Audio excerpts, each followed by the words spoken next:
बिस्मिल्लाहिर्रहमानिर्रहीम। अस्सलाम वालेकुम व्यूअर्स, आप देख रहे हैं डाइनिंग। और आज हम झटपट से घी या ऑयल के बगैर बिना किसी मेहनत के तुर्की का मशहूर हलवा बना रहे हैं और जायका ऐसा कि अल्हम्दुलिल्लाह। रेसिपी पसंद है तो चैनल को सब्सक्राइब कर दें। बेल आइकन प्रेस करने से आपको वीडियो का नोटिफिकेशन सबसे पहले फ्री में मिल जाएगा। बिस्मिल्लाहिर्रहमानिर्रहीम की रेसिपी को शुरू करते हैं। 1 लीटर दूध ले लेंगे और जैसे एक उबाल आएगा ना, चम्मच से एक दफ़ा मिक्सअप कर लेते हैं। इसमें लगातार चम्मच चलाने की बिल्कुल भी ज़रूरत नहीं है। लकड़ी के चम्मच को इसमें रख के ढक्कन से कवर कर देते हैं। चम्मच की वजह से ढक्कन और पैन के दरमियान गैप बन गया है। भाप इसमें से निकलती रहेगी और दूध उबल के बाहर नहीं गिरेगा। चूल्हे की आंच दिखा देती हूँ, ये लो ही है। 9 खाने वाले चम्मच सफ़ेद तिल को ड्राई रोस्ट कर लेते हैं। खुशबू के लिए 3 सब्ज़ इलायची भी इसमें इसी स्टेज में शामिल होगी। इसमें बस यही टिप है कि इसे बिल्कुल भी जलना नहीं चाहिए। सो चूल्हे की आंच को लो रखते हुए हल्का सा सुनहरी रंगत आने तक भून लेते हैं। 10 मिनट तक फैला के रखने से सभी नमी ख़त्म हो चुकी है। सो इससे बारीक पीस लेते हैं। 45 मिनट हो चुके हैं। सो दूध को भी चेक कर लेते हैं।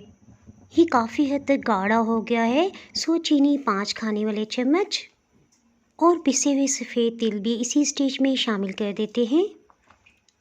अभी स्पीडली गाढ़ा होता जाएगा। थोड़ा सा चम्मच इसमें चलाते हैं, किनारों से मलाई जो भी होगी उसे उतार के बीच में शामिल कर देते हैं। तिल के जायके को बैलेंस करने के लिए ब्राउन भुनी हुई बारीक सेवइयाँ ली हैं और बारीक चूरा करने के बाद ये 3 खाने वाले चम्मच बन गई हैं। वैसे बताती चलूँ कि तुर्की के हलवे में सेवइयाँ नहीं जाती, ये ऑप्शनल है। सिर्फ इसका जायका मज़ीद बढ़ाने के लिए इस्तेमाल की। इसी तरह इसकी मिकदार भी बढ़ जाएगी। टाइम आ गया है। अब इसमें वक्फे वक्फे से चम्मच चलाना ज़रूरी हो गया है। जिस भी प्लेटर में निकालना चाहिए उसे थोड़ा सा ग्रीस करके बटर पेपर लगा लेने से हलवा आसानी से निकल आएगा। चूल्हे की आंच को मीडियम लो करते हुए इसे अच्छी तरह से भून लेते हैं। दूध और तिल की चिकनाई अब रिलीज़ हो रही है, ये इसके तैयार होने की निशानी है। स्टेज पे आने के बाद 3 से 4 मिनट मीडियम लो हीट पे लगातार चम्मच चलाते हुए भून लेते हैं ताकि किसी किस्म की नमी है वो ख़त्म हो जाए। ये तैयार हो गया। चूल्हे की हीट को ऑफ कर देते हैं। अब इसमें अहम पॉइंट, जिससे मज़ीद नमी उड़ेगी, हलवे को दोबारा से अच्छी तरह से फैला के 10 मिनट तक लाजमी रखना है। हीट ऑफ करने के बाद भी चिकनाई के बबल्स बन रहे हैं। आप चाहें तो किसी भी मोल्ड में से निकाल सकते हैं। बराबर से फैला देते हैं और फिर ऊपर की सतह से खूब अच्छी तरह से प्रेस करेंगे। सब्ज़ रंग का पिस्ता बहुत खूबसूरत लगता है। चम्मच से प्रेस कर लेते हैं। इसके साथ ही कद्दू के सब्ज़ बीज भी इसमें चले गए हैं। कम से कम 10 से 12 घंटे का लाजमी गैप देंगे। उसके बाद इसे कटिंग करते हैं। देखिए बटर पेपर बहुत आसानी से उतर रहा है।